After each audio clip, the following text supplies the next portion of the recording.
financial infrastructure in the sense of payments. Mobile money is very, very active in this region.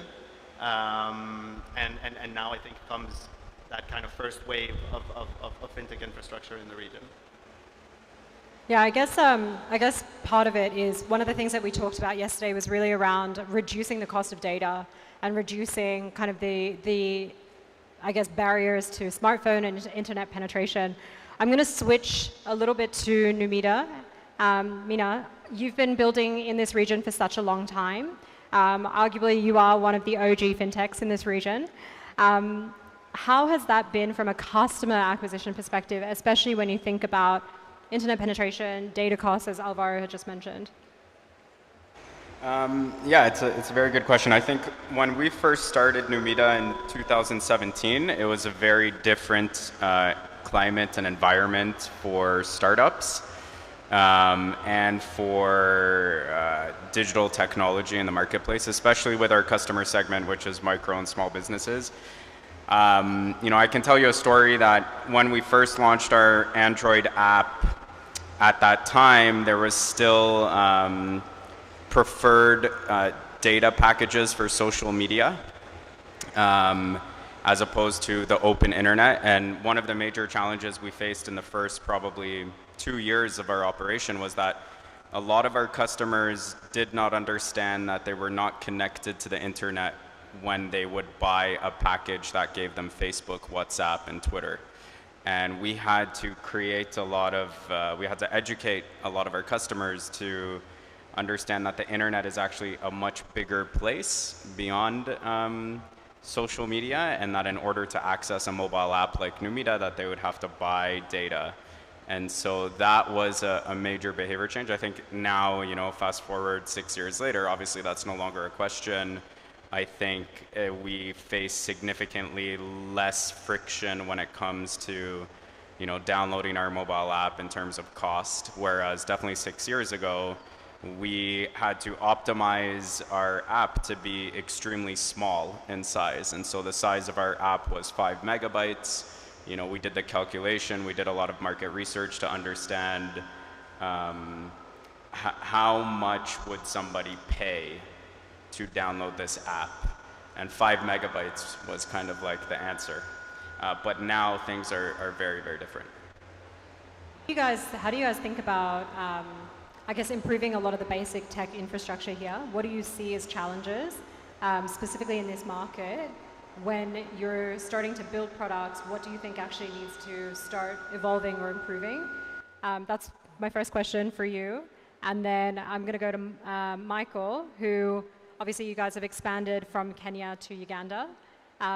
What's that experience been like, and what are you expecting to see more of? What are the challenges and gaps that you see here in that expansion kind of journey?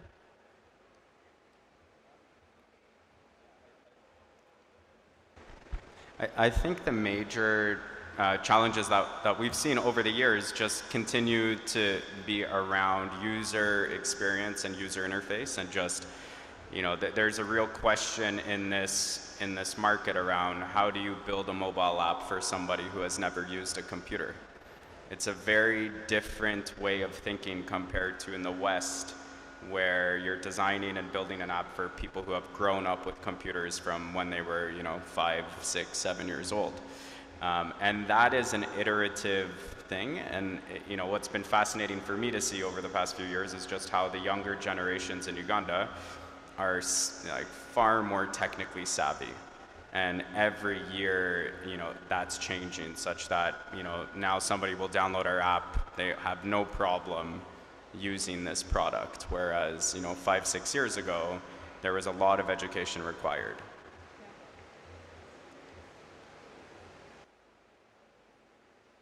Obviously, for us as Lipa, when we started out Ruby, we not only wanted to be a Kenyan company, we wanted to be an East African company and then a Pan-African company. So it only made sense for us to go to our neighbor, which is Uganda. And the market is ripe, and it has been ripe for quite some time. So economically, you're looking at a government and an economy that is very, very stable and is growing at a very, very fast rate. So in terms of us as Lipa, the company we're building and the products and the uptake. And to Mina's point, we had data as one of the barriers, and then we saw that fact that technological products in the country were some barriers for the youth in this case.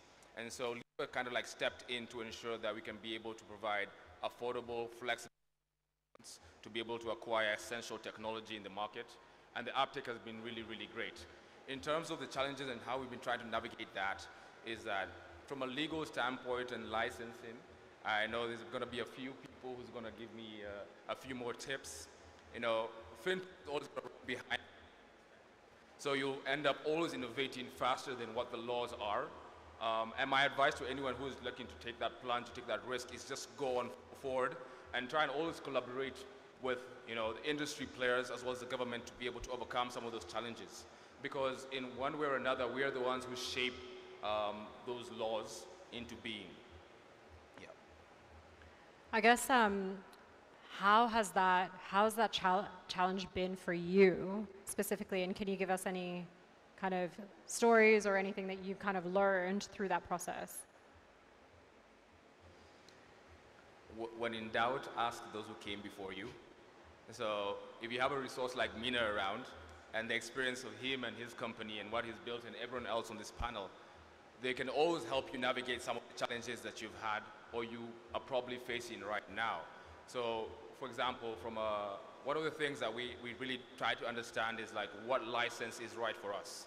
Because you come into the market and you're told it's a microfinance license, it's a money lender's license, and there are 3 or 4 licenses that are not really suited to the organization. So, when you go to the people who have come before you, you can sort of like navigate that landscape and navigate how to really understand to close those gaps. Another thing is probably when you're starting out with your new products in the market, market sensitization and client sensitization is so, so important. As much as we're offering financial products in fintech, financial sensitization and financial education is equally as important for people to take up the products in the market, because they have to understand what they're doing and what they're taking. And this will, in the long run, help you in terms of the penetration of the products in the market. Yeah, I guess what I'm hearing is that obviously the clarity around the regulatory requirements, the clarity around the licensing needs to be almost pushed outside of just your internal kind of founder networks. And I think that's probably a great takeaway here for policymakers and people who are kind of working with licensing generally. How do we make it a lot more clearer, a lot more easier, and a little bit more accessible for licensing around the fintech space to actually happen? I'd love to switch gears a little bit. I know that you are a huge advocate and kind of really bringing a lot of the fintech guys and players together. Maybe a little bit of your perspective on the regulatory environment, especially as investors here, when they're investing in fintech, they're asking, it's great, you've built this app, you've built all of this stuff, but are you actually regulated? And do you have strong governance around that? Thank you very much for that. With FITSPA, one of the things that we're very deliberate about is to collaborate and build an ecosystem that actually fosters collaboration with the ecosystem that we're working in. And one of those is to work with various stakeholders. At the moment, within the Secretariat for FITSPA, we have been fortunate enough to partner with the Melinda Gates Foundation, of which has enabled us to advocate for the 210 members, and some of them are here on the stage with us. And this is very deliberate because, as you know, the National Payment Act came out a few years ago, and we were part of the stakeholders that actually advocated for this. And we have over 9 members that are now regulated by this regulation. And this is not only where we stop. There are other initiatives we're still working with, especially around the law, especially around the ecosystem, code of conduct, investor readiness. And we've also done a feasibility study with one of our partners, ABI Trust, which has been completed a month ago. This is basically to get the investor readiness and also to set up a fund that will help us to achieve. That's why we're here at Science Week to collaborate with STI. David has been very fortunate to work with us through the Honorable, and the Honorable was a guest of honor during our week at FITSPA when we were doing our conference. In there, one of the things that was highlighted is the gap, which is the conversation we're having today. How do investors come on board? How do we get our members to be able to have this conversation around investment? Are our members investor ready? So these are some of the highlights that I can talk more about, and this is something that we can help to advocate for.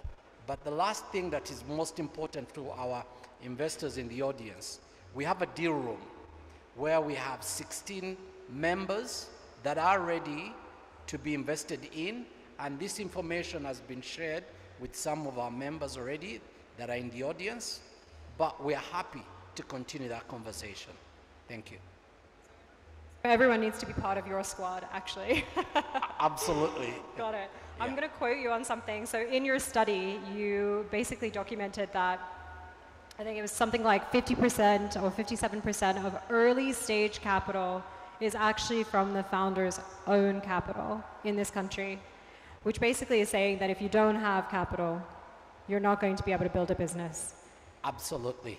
So one of the limitations we've noticed in our feasibility study is all the startups are actually generating about 50 to 60% of their own capital, and this cannot help them to scale to that next level where you get them to be investor ready, for them to be able to go into a sandbox and be able to meet the requirements for the regulation. So this is where we now partner as the Secretariat at FITSPA. We can help the investors to navigate and handhold our members to start this journey so that we can collaborate with them through this. And the study has highlighted the key challenges that we have, and now we are trying to address those in our next milestones. Yeah, I'm going to touch on something that you kind of talked about, which was scale. I think we're going to play Mythbusters, I think, for a second. A lot of people that we heard speak yesterday within the investor base, so many of them basically said that we're not sure about Uganda. We don't know if companies can scale across Uganda. Truth or false? I'll start with Cephas, and then we'll go into Mina. Thank you, Nimisha. When it comes to scaling, what we have found in the market is that there's an element of compartmentalization, whereby we are looking at, for example, an entry point of IT transport. IT transport is largely undeveloped, and we strongly believe that if we have got a perfect environment in Uganda to build an ecosystem of IT transport where you are not only selling devices, but you have an opportunity to build a complete ecosystem that you can test, try, test, and scale across the region.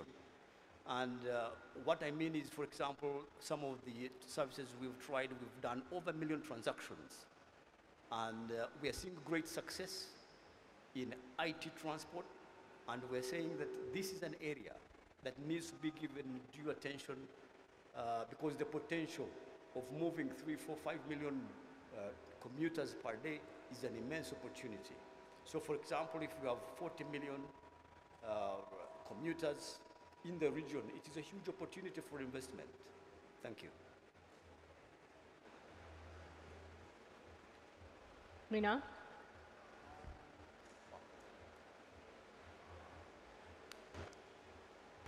I think that it is a myth that Uganda is a small market. I don't think there's any more direct way to say it. I think this is often a belief from people who have spent very little or no time in the country and maybe have just read World Bank reports or some sort of academic studies about the market opportunity in Uganda. Obviously, if you come here and you go to CBD, you go into downtown Kampala, you're going to see people hustling and making money and driving the economy. And you know, this is a country that has a population of more than 40 million people, a very young population, one of the youngest populations on the continent. And so the potential opportunity for scale here, especially with anything related to digital technology, is massive.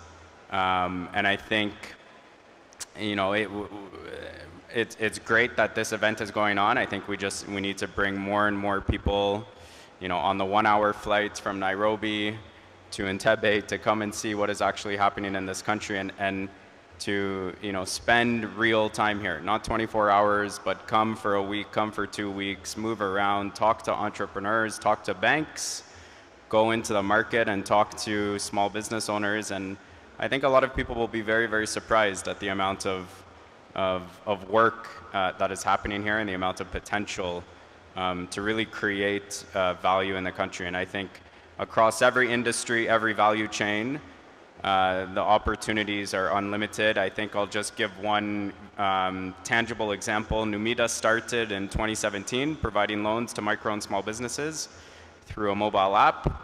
You know, it's 2023 right now. I don't think we have a direct competitor yet.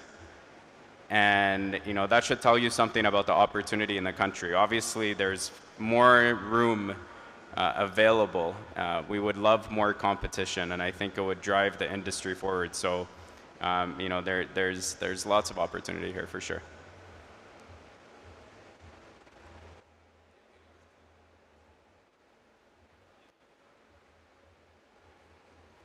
Yeah, just to add to that, sorry. One myth I feel that needs to be busted is that Uganda is a step behind. I think Uganda is right there with, you know, Kenya, Nigeria, and Egypt in terms of the entrepreneurs that are coming out of Uganda and some of the innovation that's coming out of Uganda. And I think I was talking to Alvaro earlier today, and I think one of the things we just said, not enough noise being made about a lot of innovation in the markets, a lot of innovation in the country. But we just need to make a lot more noise to be seen and to be known.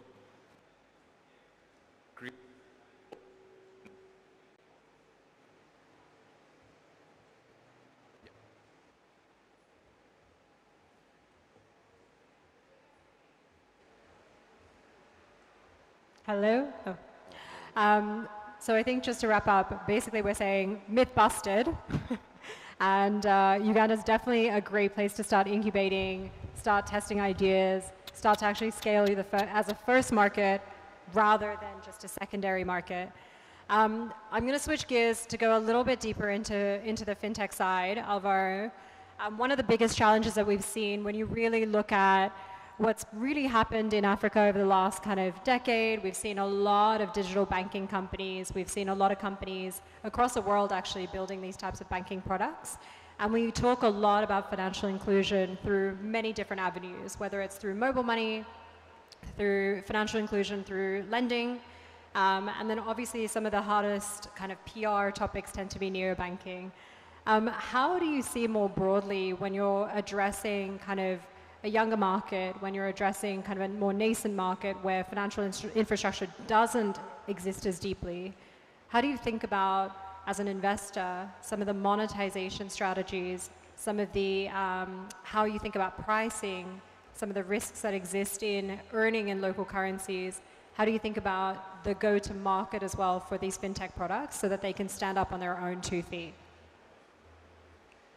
Yeah, I think. Do you want to come closer for the mic? Yeah, sorry. I think it's a great question, you know, and it stems back to building, you know, financial solutions that are actually, you know, targeted towards the population that will allow you to scale, right? And if you build a neobank that is targeting the 1% of the population that is used to digital products, then not only will the scale probably not be there, you might be the hot new fintech out there, but the amount of impact and the amount of financial inclusion that you'll actually have won't be very, very big, right? But then you take a look at solutions like Numida, you take a look at solutions like Lipa Later, and they are targeting financial products that will actually include the majority of the population, right? The highest percentage of GDP in this country comes from MSMEs, and targeting financial solutions for them is, I think, the way to build a credible, monetizable strategy that in the end is what every investor, I think, is looking for. Again, it doesn't mean that you should build companies for investors. You should rather build them for profitable business models, but I think that's exactly what allows you to do that as well. I'm going to switch to Cephas. I think it'd be great to hear a little bit about your journey as well, mostly because you've obviously built here in Uganda, you've partnered with government entities as well. How have you thought about that go-to-market? Obviously, the B2B sales cycle is much longer. The B2G can be even longer. How is that has that been sort of a challenge? Has it been actually quite straightforward? What has that experience been? And how can we kind of work with some of the other startups in this room to actually take similar routes? Thank you. This is a very interesting environment because one of the challenges that we have here are around services, whereby almost many government programs, government services, citizen services are not digitized. So we have seen entering into the first time we walked into some of these government entities, they have large tons of paper. And fast forward, you have been able to successfully implement technologies that today those offices are paperless. And alongside that, we have seen large amounts of revenue, service delivery, security enhancements, and also provide health data. And because of that, and providing that service, we have seen that these customers, government customers, have been able to provide referrals, and therefore we are able to retain them as customers over a large period of time. But the challenge that we have, number one, has been around the human capital. Human capital is a very big challenge because finding skilled resources has been a very, very big challenge.